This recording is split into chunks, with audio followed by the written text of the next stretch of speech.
that was out. This called, and the cover was, this is the last one, right? Heaven. No, it isn't the last one. Close to the last one. It would have been the last one if you'd had your way. I know. I really objected to this. Offensive I thought, I know, we had a Twitter fight. I wrote, Newsweek has Heaven is Real on the cover. If this is what it takes to stay in business, just stop. Better dead than sad. Yeah. And you wrote back, tweeted back, fortunately for you, Bill Maher, hell is real too. Yeah. But I have to say... And by the way, just for you, today we posted a piece on the Daily Beast about afterlife as hell, because not many people seem to go to hell when they have these afterlife experiences, but some do. Well, I'm going to get you in this in a second, but just to catch me on this. This is a doctor. He was a neurosurgeon. Correct. Not a neuroscientist.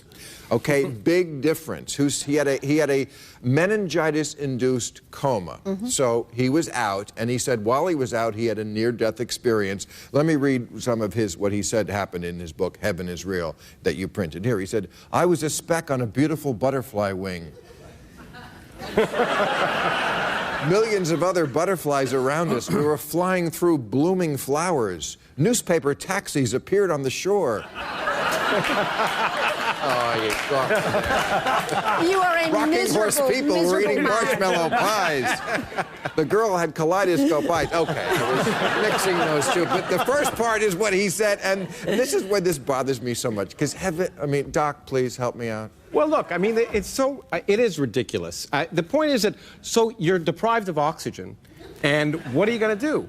I mean, you may have had similar experiences in other cases where your metabolism has been changed. He does. Most Friday nights. And the point is why, the problem with making, the problem with journalism and science like that is that, you're trying to make two sides to every story, but the thing about science is, most often, one side is wrong. Right. But he, now look, he was a man.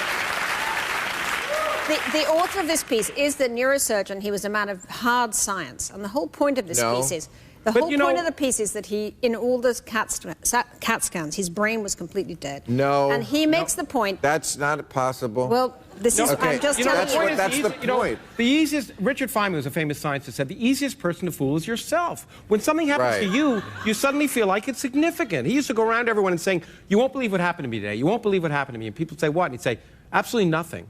Because, I mean, when, you can dream a million stupid dreams, and then one day you dream your sister's arm is going to break and her leg breaks, and you think, aha, I'm clairvoyent. I think, actually, in fairness to him, the piece is really about expanded consciousness. It's really about... I know, but it's based on bullshit, because he's saying...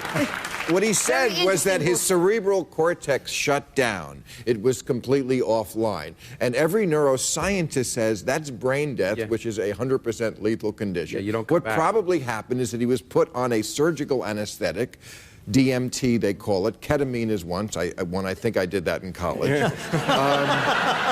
And he had a dynamite dream, which you have when you're coming back online and you're on a surgical And some of them are good dreams, or some are bad dreams. Your good dreams heaven, the bad dreams are hell. I mean, the point is that it was a very profound, life-changing experience for him. And I think it was. But it's a pretty gripping read. I mean, it's the only time that I have ever felt sort of moved by a piece, actually, in this area. It wasn't a woo-woo piece. As real to him as anything. I'm not denying that to him it felt real. Hallucinations are real to people who hallucinate.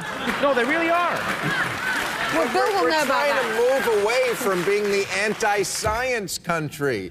This is the What way? Well, 80% of people in America or north of that have religious beliefs, and almost that many are Christians. So I think, I don't think it's properly described as journalism, this piece. This guy is reporting that he had a subjective experience, but I don't think we're, as a country, trying to get away from religion. Most people believe that heaven Well, it's decreasing, though, happily, actually. No matter what people say, it's actually the number of people who claim at least affiliation with any organization is happily decreasing. Especially the young people. Yeah, exactly. And I think, access to information. These people. But he's not necessarily describing a religious experience. He describes a spiritual experience, and it is powerful and it is moving, and I think we cannot deny that people feel and experience these things. And the experiences feel real.